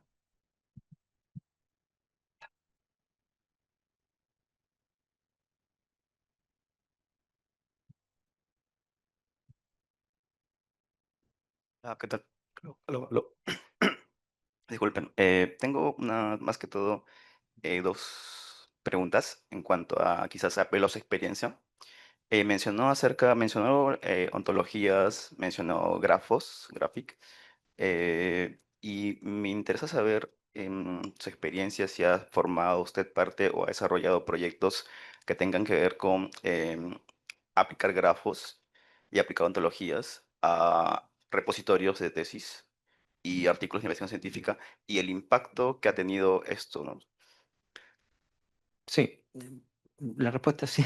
Pero que si Sí, podría no, sí, explicar voy a cuáles entrar, voy a y entrar. a la vez también qué tipo de conocimientos sería bueno o recomendaría desarrollar, además de lo que son ontologías, quizás por ahí, no sé, lingüística computacional, quizá, no sé, para Sí. poder a implementar proyectos en ese tipo de repositorios. Bueno, de hecho, lo que mencioné de este no solo fue un ensayo con respecto a tesis del ámbito forestal con coordenadas geográficas, sino que existe una... Ustedes saben que el lenguaje de programación de la inteligencia artificial es Python, exacto. Existe lo que se conoce como algo así como RDF2 Vector, algo así, donde es posible, y ese fue el ensayo, básicamente quería ver si en la teoría de semantizar a través de ontología estas tesis del ámbito forestal podían ser reconocidas de mejor forma por la inteligencia artificial. La verdad es que hicimos dos ensayos. Uno, vectorizando la base de datos. Esto es súper técnico, pero lo voy a hacer, disculpen. Vectorizamos la base de datos de tesis en este caso, vía ontologías, y también después lo hicimos directo a la base de datos, porque también hay complementos para Python que te permiten conectar a la base de datos directo. Entonces, hicimos las dos pruebas. Y la verdad es que a simple vista parece igual, pero no es igual. ¿Por qué? Porque la semántica le va a decir exactamente, esto es una persona, esta persona es un autor y es responsable de estos artículos. En la otra no. Si bien es capaz de reconocer a la persona y si bien la respuesta es muy similar, le falta contexto, porque no le estoy diciendo, es decir, tú sabes que las bases de datos relacionales utilizan identificadores o ID para relacionar tablas. Entonces, eso no es semántico. Entonces, ese es el punto. Lo otro sí es semántico. Te lo, sí. Eh, el año pasado di una exposición en un simposio de inteligencia artificial en el congreso que organizamos en la Universidad de Chile. Eso es público, está en YouTube. Y ahí muestro el modelo que desarrollamos y hay un video donde se muestra la consulta. Y la verdad es que está interesante. Se me estaba olvidando un dato. En la dirección de Servicio de Información y Bibliotecas que dirijo, partimos en enero de este año desarrollando, esto no tiene nada que ver con la pregunta, partimos desarrollando un podcast, video podcast, donde nos estamos acercando a la comunidad para que se hable de información dirigida por nosotros, es decir, desde nuestras preguntas, desde nuestras inquietudes como profesionales de la información. Y la verdad que ha sido muy interesante, porque dentro de eso, por ejemplo, en una parte salió algo espectacular. Una académica que se preocupa de los léxicos, ella nos contó cómo desarrollaba diccionarios, cómo desarrolla enciclopedias. Está muy lindo el proyecto. Y siento que eso es parte de un concepto que nos dejó Rodrigo Costa en el último congreso, que se llama diplomacia académica, que no lo mencionamos hoy día, que está interesante, de cómo llevamos el conocimiento a la ciudadanía. Y en la última conversación tuve la oportunidad de conversar con un académico de ingeniería, donde él nos planteó la idea de quizás modularizar los contenidos y olvidarnos de los semestres, por ejemplo. Es solo el inicio de una conversación, es una hebra que hay que continuar y hay que ver qué va a pasar. Eso, muchas gracias. Muchas gracias, Rafael. Gracias. Bien. Y ahora viene la parte del panel.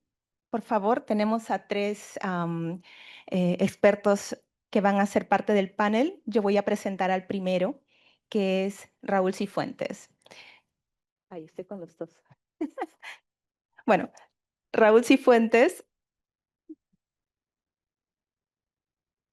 Raúl Cifuentes es gestor de tecnología e innovación del sistema de bibliotecas de la PUC, donde lidera proyectos estratégicos para fortalecer la infraestructura tecnológica que apoya la producción, gestión y difusión del conocimiento científico. Está a cargo del diseño e implementación de soluciones como el repositorio institucional de la PUC, tesis digitales, el portal de revistas y el portal de datos abiertos. Es licenciado en Bibliotecología y Ciencias de la Información y magíster en Gestión y Políticas de la Innovación y Tecnología. Asimismo, gestiona servicios de especialización para investigadores, docentes y estudiantes y es docente en la Escuela de Posgrado de la PUC.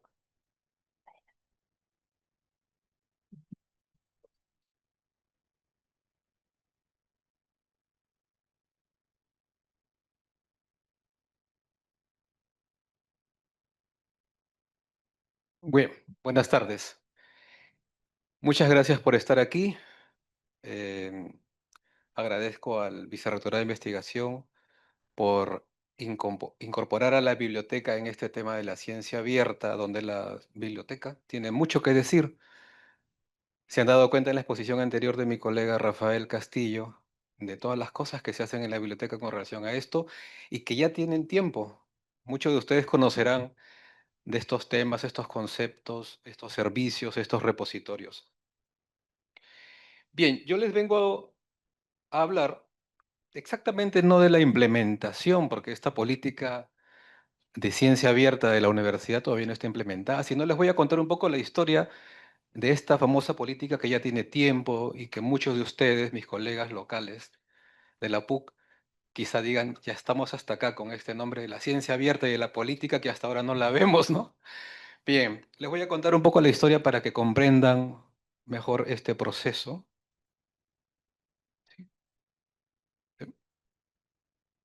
¿No da?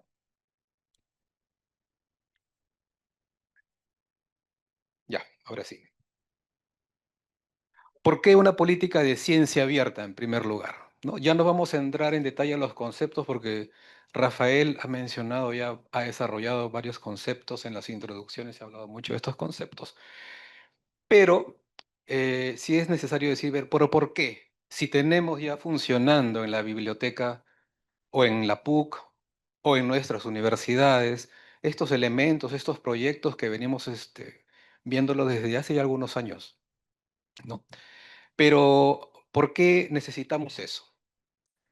Primero, ya responde a una necesidad institucional. Necesitamos articular todos nuestros esfuerzos, todos los servicios que brindamos, no solamente desde la biblioteca, sino también desde otras unidades como el Vicerrectorado de Investigación, desde los departamentos, ¿no? Las facultades y cualquier unidad de la universidad que se involucre en estos actos de ciencia abierta, ¿no?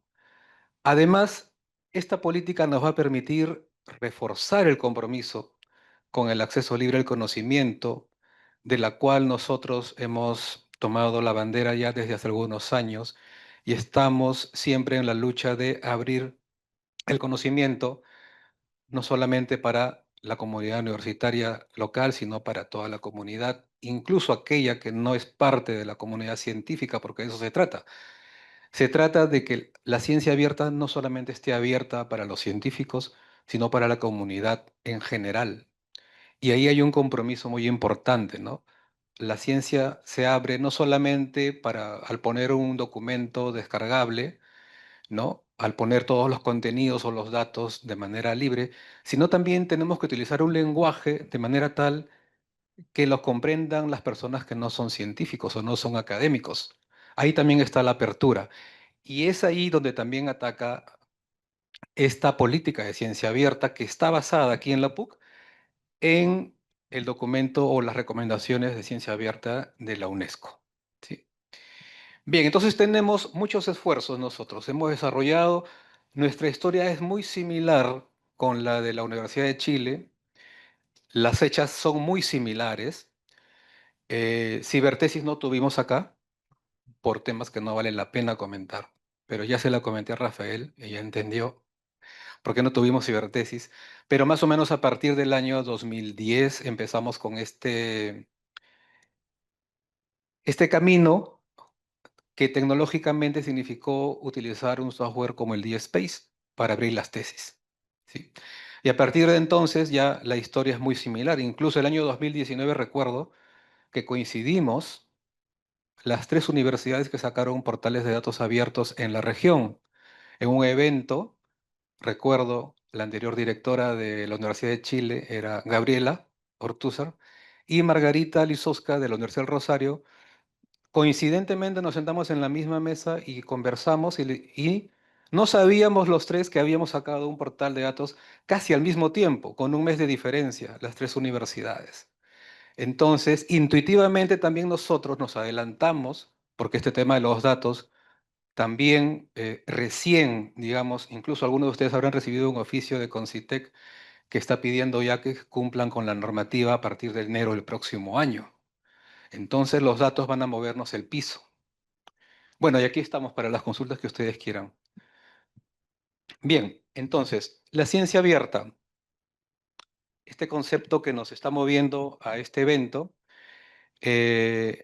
nos va a permitir justamente formalizar todas las iniciativas que tenemos, formalizarlas ya con un documento, hacer más conocido el trabajo que realizan distintas unidades con respecto a este tema, porque va a obligar a voltear la mirada al trabajo que se realizan en las bibliotecas, porque una política tiene mandatos y los mandatos obligan. Y el repositorio institucional, por ejemplo, va a ser un protagonista de esta ciencia abierta. ¿Sí? Los datos también. Pero hay otros conceptos que también van a empezar a entrar en nuestras cabezas y van a estar dando vueltas por ahí para relacionarnos con este concepto de ciencia abierta. Bien. En primer lugar, quiero comentar, antes de hablar de la metodología, que este documento, o la política de ciencia abierta, no es una iniciativa exclusiva del sistema de bibliotecas en la PUC. Esta es una iniciativa que se vino conversando, se vino cocinando antes de la pandemia, ¿no? Y por un hecho circunstancial hizo que después de la pandemia nos juntáramos con el vicerrectorado de investigación para empezar a trabajar este tema de la ciencia abierta, de la política. Bien, entonces, las personas que empezaron a trabajar en este documento ya no están en funciones para continuar con esta política, pero nos dejaron las bases. Nosotros desde Biblioteca hemos continuado y con la nueva gestión estamos terminando de darle forma a este documento que se espera sea ya revisada por las autoridades en su momento para que puedan, bueno, tener distintas opiniones, distintas miradas para tener una versión final que se apruebe en Consejo Universitario y de ahí empiece un despliegue, ¿no? Se va a conformar una estrategia de implementación, obviamente, eso va a ser necesario. ¿Sí? Bien, Lo más elemental, esta metodología, la menciono como metodología porque empezamos revisando marcos institucionales, marcos internacionales, perdón, como los de la UNESCO, la referencia. Y también hicimos, me acuerdo muy bien que estábamos saliendo de la pandemia, reuniones con líderes regionales, mundiales en el tema. Por ejemplo, teníamos reuniones con, ustedes deben conocer los que están metidos en el tema, con Bianca Amaro, con Patricia Muñoz, estuvimos eh,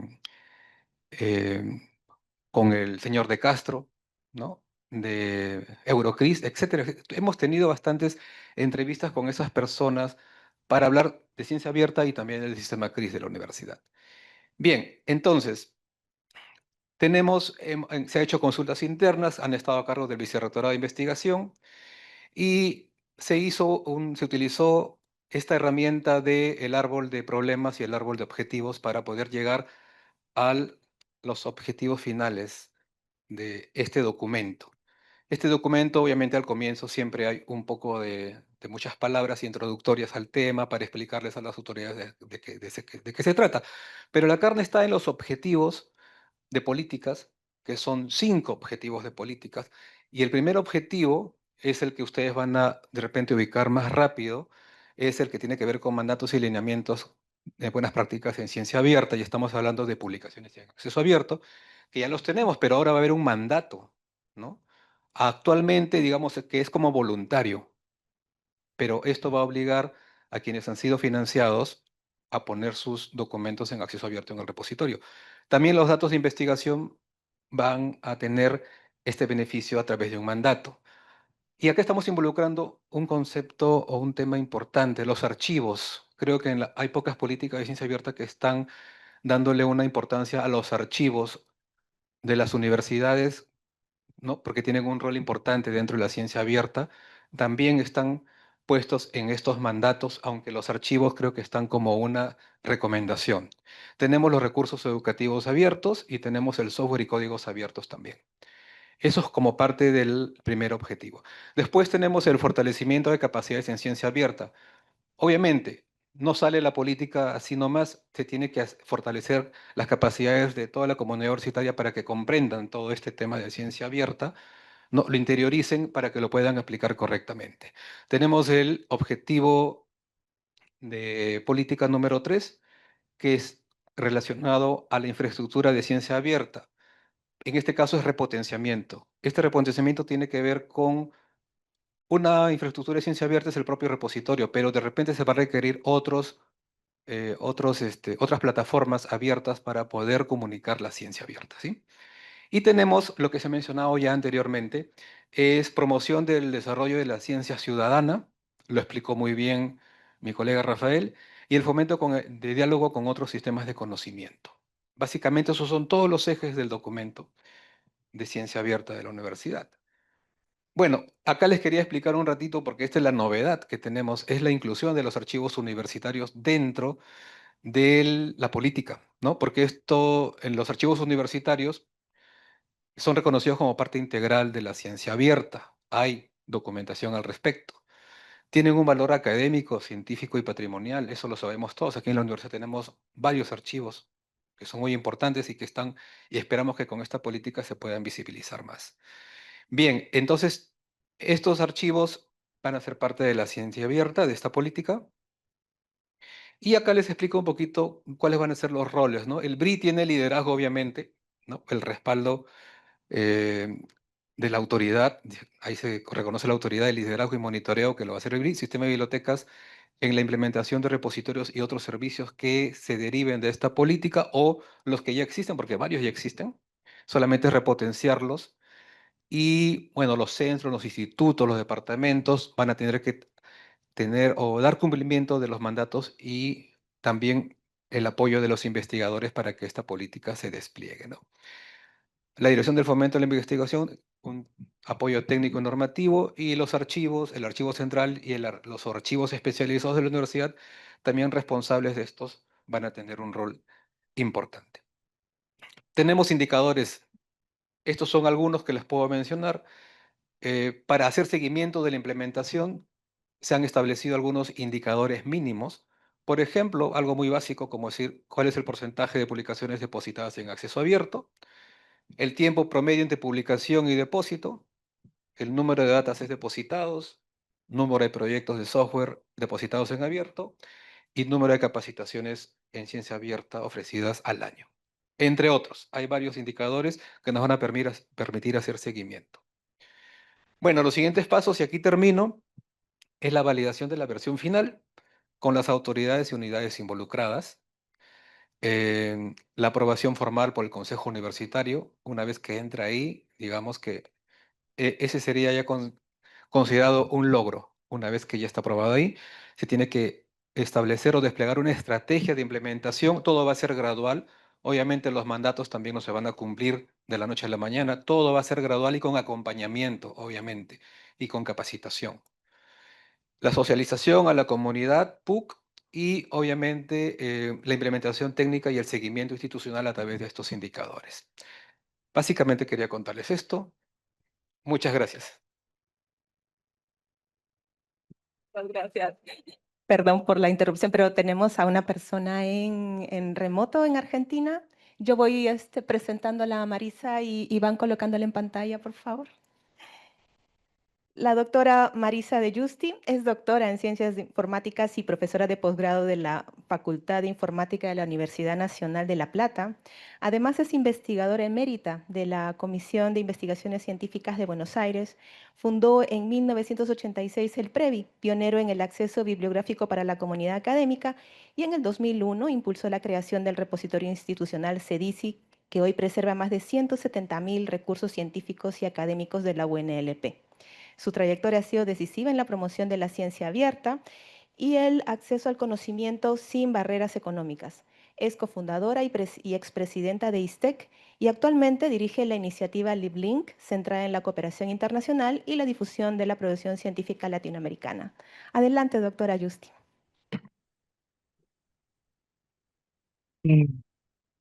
Buenas tardes. Voy a compartir aquí mi presentación. Ante todo, quiero agradecer a la Pontificia Universidad Católica del Perú y particularmente al Vicerrectorado de Investigación por invitarme a participar de este encuentro de investigación, creación e innovación, con el cual el ISTEC se alinea completamente en su enfoque interdisciplinario, abierto y plural. Lo que quiero contarles un poco desde mi lugar es, para comenzar, es el ISTEC. Bueno, el ISTEC es una organización, es el Consorcio Iberoamericano para Educación en Ciencia y Tecnología. Es una organización sin fines de lucro que básicamente el eje más importante que tiene como concepto es la cooperación y la socialización. Se creó en el año 1990 como un facilitador entre la academia, las empresas y los organismos nacionales e internacionales vinculados a la ciencia y la tecnología, y esto le dio un fuerte impulso. Esta estructura a la vez tripartita le posibilitó tanto sea el financiamiento como una pluralidad en su constitución que permitió llevar adelante propuestas que se viabilizaron a través de lo que se dio en llamar y se sigue llamando hasta hoy las iniciativas, que son unas especies de proyectos bien interesantes con una mirada en la comunidad que aborda el ISTEC. Que se piensa, digamos, el consorcio como una fuerza para impulsar el crecimiento, el cambio socioeconómico en América Latina, para crear prosperidad y para mejorar la calidad de vida. Y lo que me resulta importante es que para lograr esta misión, ISTEC se pretende participar y liderar cambios en educación superior, adherir y difundir la ciencia abierta y participativa, el conocimiento y la información en diversas capas de la sociedad para formar un nuevo ciudadano y fomentar el emprendedurismo y la extensión en la región. Fíjense ustedes que estamos hablando en todo momento de aspectos o con todos estos aspectos de asuntos de los que ya han hablado mis colegas precedentemente. Para poder llevar adelante estas cuestiones, ISTEC tiene entre los años 2023 y el próximo 2026, con una mirada puesta en los objetivos de desarrollo sostenible, 5 líneas estratégicas. Una de esas líneas tiene que ver con la creación y transferencia de conocimiento a través del desarrollo profesional, la innovación curricular y la doble titulación. La segunda de estas líneas estratégicas es la ciencia abierta, la ciudadanía digital y las comunidades de conocimiento. La tercera se enfoca en la calidad de vida, cuidado de la salud, energías renovables, atención al medio ambiente, estímulos y proyectos para el diálogo y la paz. La cuarta es el emprendimiento, los servicios, el liderazgo y la innovación. Y la quinta tiene que ver con el refuerzo y la consolidación de las relaciones institucionales para trabajar colaborativamente. Cada una de las iniciativas, de las cuales yo solo voy a hablarle de una de ellas, se enfoca en una o más de estas líneas estratégicas. Básicamente, para poder llevar todas estas actividades, ISTEC tiene 2 nociones muy importantes que se conjugan en las iniciativas. Una es tener una red virtuosa y participativa de personas dentro de las instituciones que son socias del consorcio, y la premisa de un ámbito que sea inclusivo, multilingüe, equitativo, diverso, para alcanzar amplificadamente a la sociedad. Para contarles simplemente e ir terminando la parte de ISTEC, la historia nuestra, entre los días 21 y 22 de octubre de 1999, ISTEC participó de la Cumbre de Santa Fe en California, donde se presentó el prototipo del servicio UPS de Universal Preprint Service, que evolucionó después a la iniciativa de Open Archives. Y en ese momento ISTEC adhirió y firmó esa primer iniciativa que iba a ser la semilla de acceso abierto. LibLink, ya entrando en lo que hacemos en esta iniciativa del Consorcio Iberoamericano para Educación en Ciencia y Tecnología, es un proyecto, un conjunto de proyectos dedicados a la gestión de la información científica y académica, y pone énfasis en 2 vías, la verde y la diamante del acceso abierto, es decir, los repositorios y las revistas, buscando generar desarrollos y proyectos colaborativos dentro del concierto de las instituciones con las que cuenta, mejorar la educación y aumentar la cantidad de personas formadas en América Latina, alineada, por supuesto, a la ciencia abierta y al multilingüismo como uno de los preceptos fundamentales. Bueno, ¿qué estamos haciendo en este momento? ¿Qué estamos haciendo? ¿Qué hicimos durante este 2025? Bueno, ISTEC se ha enfocado en 2025 en un proyecto bastante grande de evaluación y auditoría de repositorios institucionales en América Latina, con la propuesta de integrar un sello de calidad de ISTEC a los repositorios, y comenzamos con una capacitación inicial durante este año. Nosotros trabajamos no solamente con las instituciones que son socias de ISTEC, sino con otras instituciones que colaboran con nosotros, como por ejemplo puede ser la Red Cariñana de Preservación Digital del IBIC, del Instituto Brasileño de Investigación en Ciencia y Tecnología, parte de las personas que trabajaron con nosotros en estos aspectos y en este primer curso. Y avanzamos hacia el 2026 a la presentación de proyectos de autoevaluación y evaluación de los repositorios institucionales para seguimiento de las instituciones que son socias del ISTEC. Servicio que vamos a abrir después a la comunidad que es externa a los propios socios de ISTEC. También durante este año trabajamos en un servicio de acompañamiento y mejora de la calidad de revistas científicas institucionales.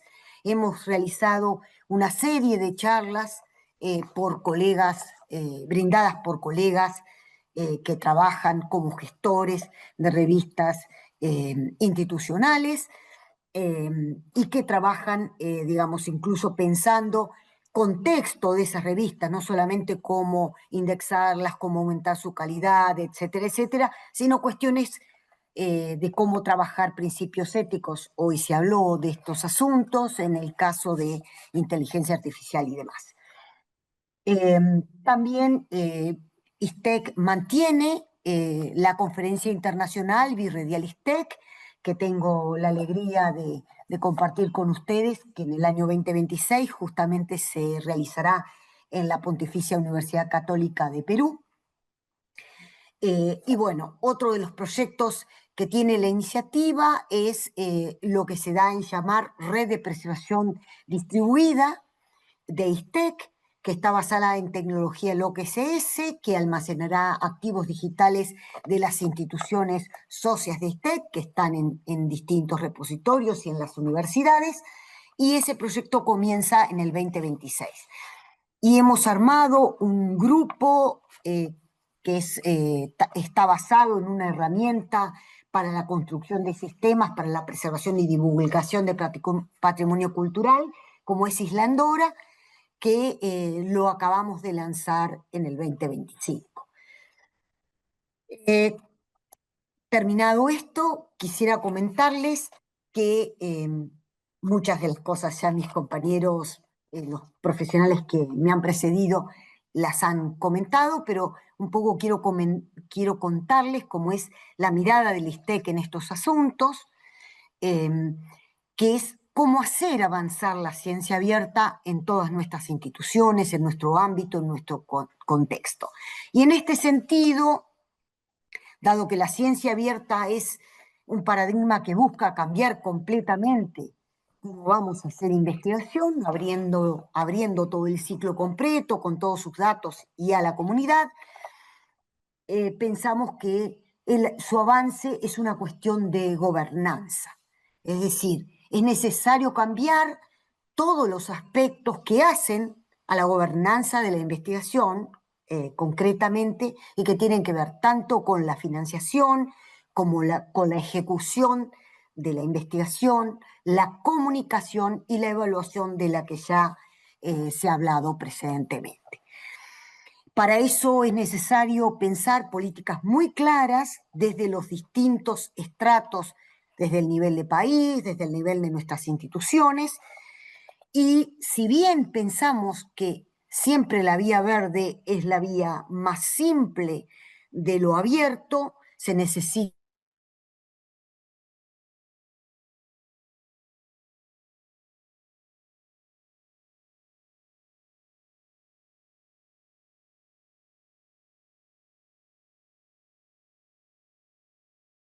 las políticas institucionales, nacionales y las estrategias claras de las que hablé precedentemente. Hay que tener un énfasis muy fuerte en la recomendación sobre alojar y publicar los textos, los datos, los metadatos, el código y los productos que se generan en una investigación, en una infraestructura abierta de la comunidad académica, ponderar en el acceso a financiamiento y en la evaluación en particular el cumplimiento de las metas de la ciencia abierta, agregar indicadores que contemplen puntaje más allá de lo que es la publicación de artículos y demás, brindar asesoramiento, documentación en la gestión de datos, por ejemplo, desde ciencia y técnica, evaluar solo lo que está en el repositorio como un elemento extremo, romper con la lógica de publicación y evaluación tradicional. Ya ha hablado hace unos momentos mi colega de Chile, pensar en la lengua propia, en los temas propios, en la apertura hacia una evaluación crítica y respetuosa de expertos en el área. Hay que pensar otro modo de autoevaluación institucional porque esto tiene que ver con cómo evaluamos después a las personas y reconocer algunos peligros que están apareciendo como nuevas prácticas editoriales, de editoriales comerciales, por supuesto, que se suman a los tradicionales asuntos de la fusión de las editoriales, que les daban un gran poder y que incluso les permitían controlar organizaciones académicas, ahora están metiéndose, instalándose en lo que tiene que ver con la provisión de soluciones de información, recomendando cuestiones sobre los repositorios, su gestión, las plataformas de preprint, las bases de datos, etcétera, etcétera. Entonces, otra propuesta que está clara, que es necesario llevar adelante desde nuestro punto de vista, alude a dos cuestiones. Una es la educación en propiedad intelectual y derechos, pensando en excepciones al derecho de autor por usos educativos, pensando en el respeto obligado a las editoriales en cuanto a las legislaciones institucionales y nacionales. A los autores una recomendación muy importante que tiene que ver con leer los contratos y no ceder derechos. A las universidades y a las agencias de financiación, recomendar adoptar políticas de retención de derechos de autor para permitir el acceso abierto verde cuando las editoriales no lo admiten.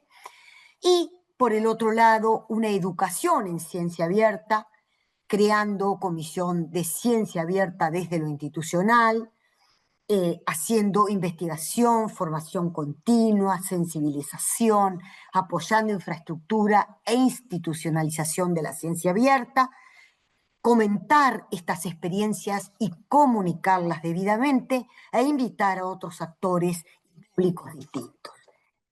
Pero para finalizar, dos cuestiones. Una, resaltar algunas de las recomendaciones que van en el mismo sentido. Ya se habló de Budapest, de Boái 2022 en la conversación primera de esta tarde, pero básicamente quiero resaltar alojar los resultados de investigación en infraestructura abierta, reformar el sistema de evaluación, incluso poner al repositorio como principal actor, favorecer canales de publicación y distribución inclusivos sin APCs. Cuando uno invierte dinero en publicar trabajos, y de esto también se habló precedentemente, en acceso abierto, hay que recordar que el acceso abierto es el medio y no el fin.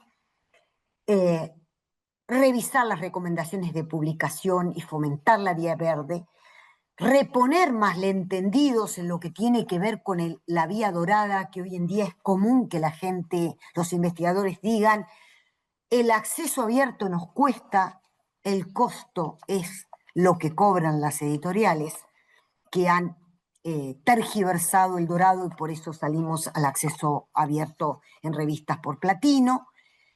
Tal vez hacer algún tipo de negociación para el depósito en los repositorios y mejorar la funcionalidad de nuestros repositorios, y ahora en la que culmina diré algunas cuestiones al respecto, siguiendo un poco los lineamientos de la nueva generación de repositorios que propone la Confederación Internacional de Repositorios de Acceso Abierto, COA.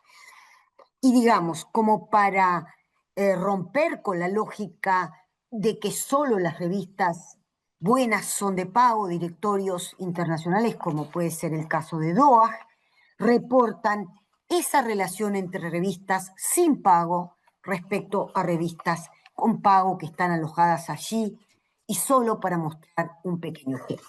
Para cerrar, ¿cómo pensamos apoyar la ciencia abierta desde el repositorio? ¿Cuáles son las claves?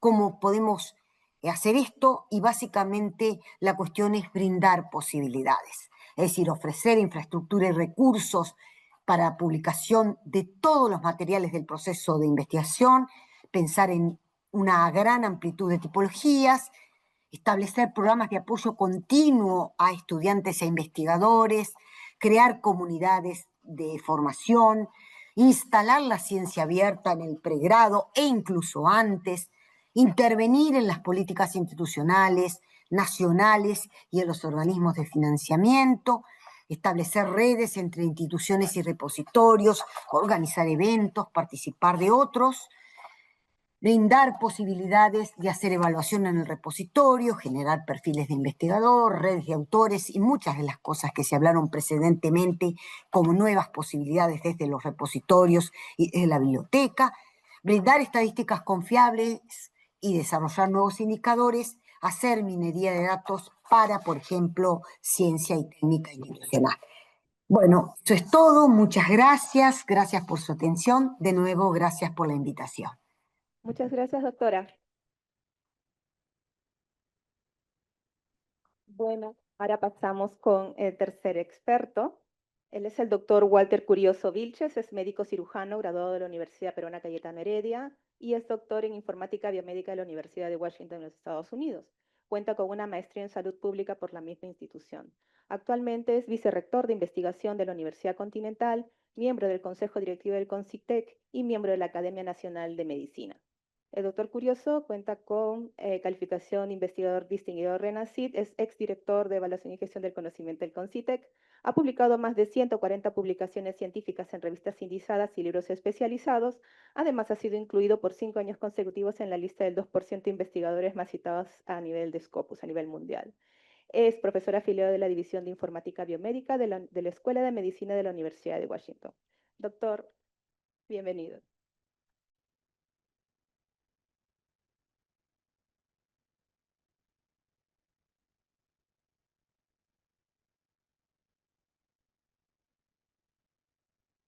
Muy buenas tardes. En primer lugar, quisiera agradecer a la invitación a la Pontificia Universidad Católica del Perú, en especial al Vicerrectorado de Investigación, felicitarlos por este evento que definitivamente es muy importante en este contexto, no solamente de ciencia abierta, sino de la evaluación en estos tiempos. Yo quisiera en realidad compartir y complementar algunas de las reflexiones que ya se han venido dando con respecto a la ciencia abierta en los anteriores expositores. En específico también voy a complementar con algunos desafíos, pero también oportunidades que tiene la ciencia abierta en el Perú y para nuestras instituciones. ¿Hacia dónde tengo que apuntar? Ahí. Gracias.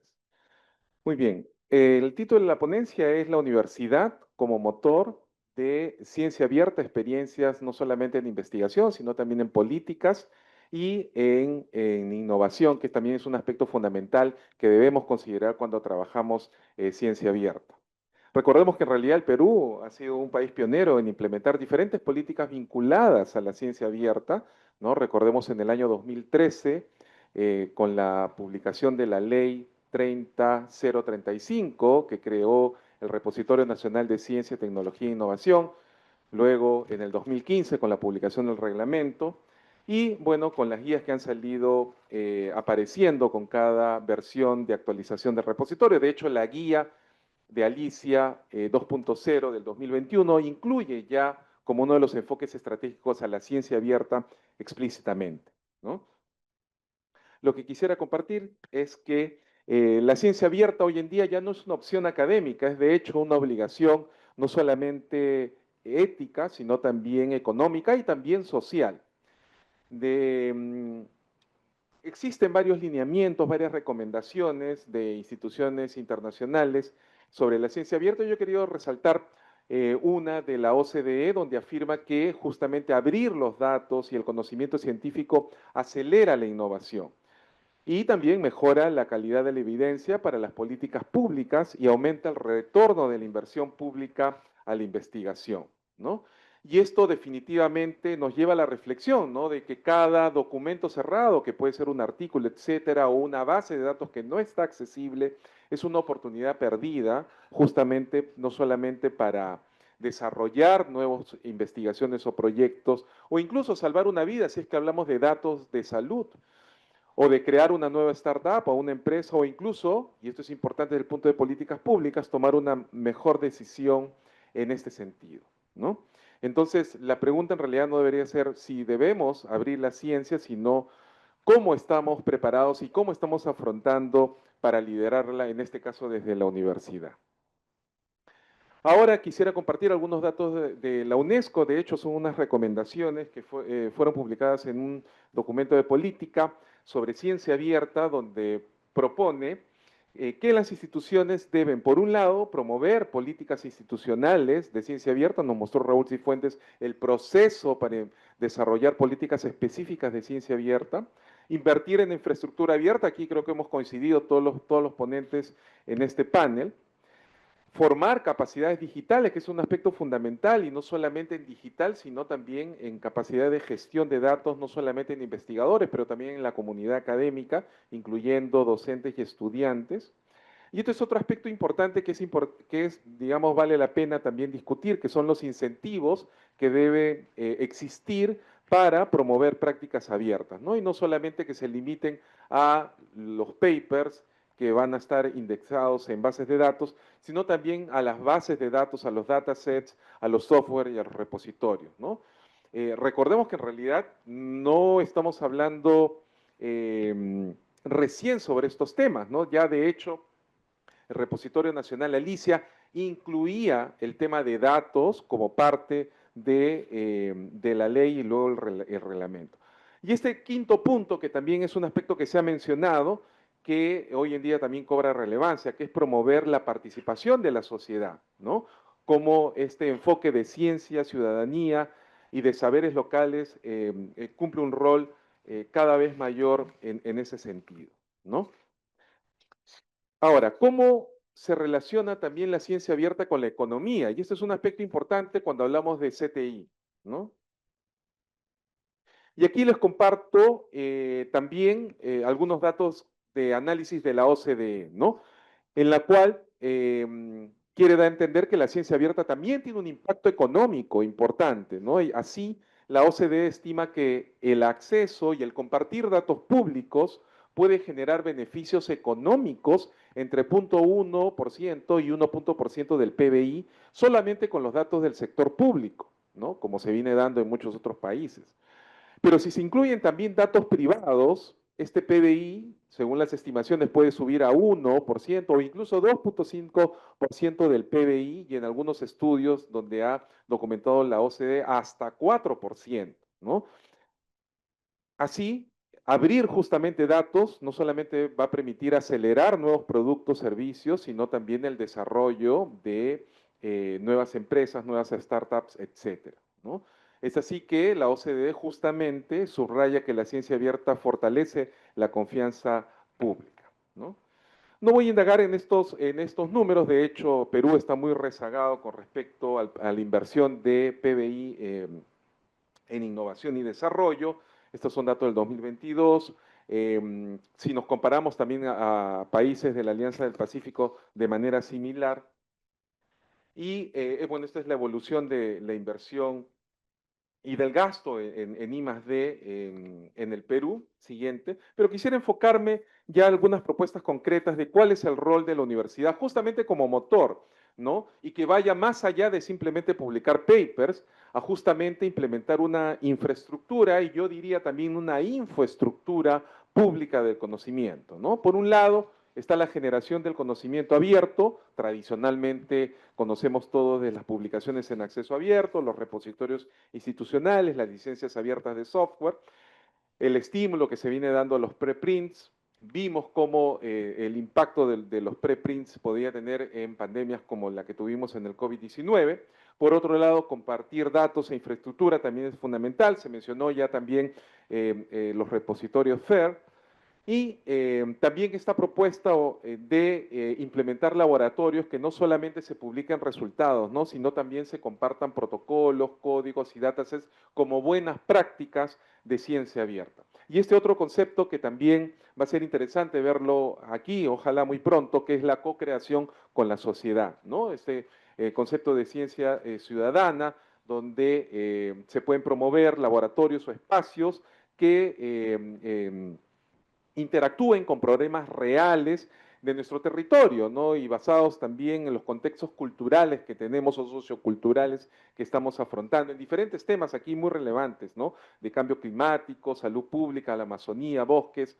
Nosotros en la Universidad Continental, específicamente en Huancayo, con financiamiento del CONCITEC, desarrollamos un sistema de inteligencia artificial, el cual permitía, con una foto que se tomaba una madera, poder determinar con mucha precisión el tipo de madera que actualmente ese software que se desarrolló está en proceso de transferencia tecnológica con CERFOR para que ellos lo utilicen los diferentes garitas de control que existen en el Perú, ¿no?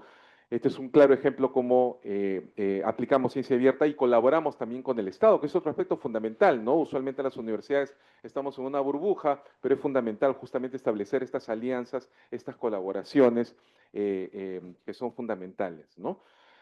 De hecho, la OCDE destaca a la ciencia ciudadana como una política emergente de valor público. Ya la han incorporado justamente como recomendación formal en el año 2000, en este año, ¿no? El 2025. Y en cuanto al Perú, bueno, CONCITEC viene promoviendo también algunos recursos, plataformas. De hecho, en la política nacional de CTI está incorporado todo este tema de gestión de la información y gestión del conocimiento. No voy a indagar aquí. Y quiero reforzar, sí, 3 puntos, ¿no? El primero es que es necesario y fundamental fortalecer capacidades en los investigadores, ¿no? Todavía Lima concentra casi la mitad de investigadores de todo el Perú, y ese es un aspecto importante porque no va a haber desarrollo si es que tampoco descentralizamos la ciencia abierta. Siguiente. Bueno, esto es también para mostrar cómo estamos rezagados con respecto a países de la región. Y no solamente, como dije, la generación del conocimiento se traduce en papers, sino también, siguiente slide por favor, en patentes, ¿no? Y justamente el tema de solicitudes de patente, que lo registra Indecopi, también es un aspecto importante a desarrollar, ¿no? Desde la Universidad Continental también venimos promoviendo las solicitudes de patente. De hecho, este año es el segundo año consecutivo donde estamos liderando el número de solicitudes de patente. Y también hay una relación entre ciencia abierta y propiedad intelectual. Siguiente slide, ¿no? No solamente en la producción, bueno, digamos, en la generación de la solicitud de patente, que luego se convierta en una patente real, sino luego eso cómo se comunica al público a través de diferentes documentos que pueden estar en acceso abierto. Siguiente. Y quisiera resaltar también la importancia de la cultura en ciencia abierta, ¿no? Mencionó Rafael la importancia de promover los ecosistemas de ciencia abierta, que es fundamental, pero también promover la cultura, siguiente slide por favor, a través de formación, de alfabetización, no solo digital, sino informacional, promover las capacidades de ciencia abierta en las diferentes formas de aplicación científica que tengan, con datos reales en entornos reales y que puedan resolver o tratar de afrontar problemáticas reales y actuales. Siguiente. Y este es mi penúltimo slide. ¿Hacia dónde debemos ir, no? Entonces ya se ha mencionado, hemos revisado aquí, varias instituciones vienen promoviendo las políticas institucionales de ciencia abierta que se alinean a UNESCO, a OCDE, etcétera. La infraestructura común de datos y repositorios, ¿no? La necesidad de seguir fortaleciendo los repositorios con metadatos estandarizados, con mecanismos de gobernanza, con calidad de los metadatos, que es fundamental. La reforma de incentivos, que es una discusión pendiente que tiene que existir, ya que es importante también discutir entre instituciones a través de las diferentes redes. Promover los laboratorios de ciencia abierta, que también se mencionó, y la participación ciudadana y la confianza, ¿no? Que es fundamental.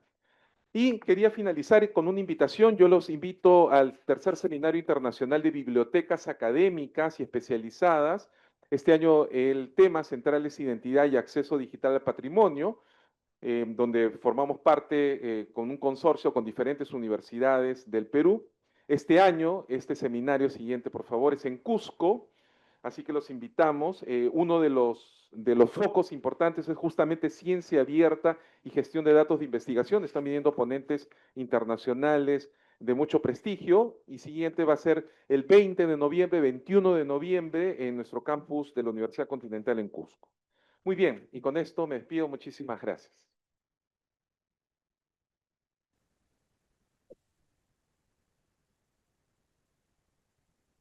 Muchas gracias, doctor Curioso.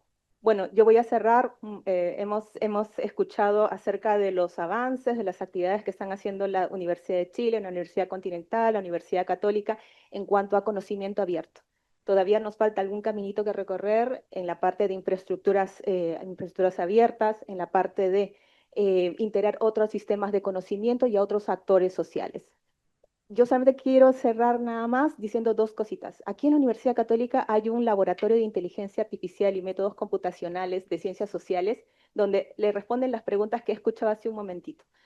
Sí es cierto que allí hay científicos sociales que programan en Python, programan en R y hacen cosas fantásticas como que están programando un modelo largo de lenguaje peruano, no peruano, de la universidad, que están trabajando aquí para hacer un montón de investigaciones, publican muchos papers y sería muy interesante que ustedes vayan y conozcan a su laboratorio, que es lo máximo me ha parecido a mí.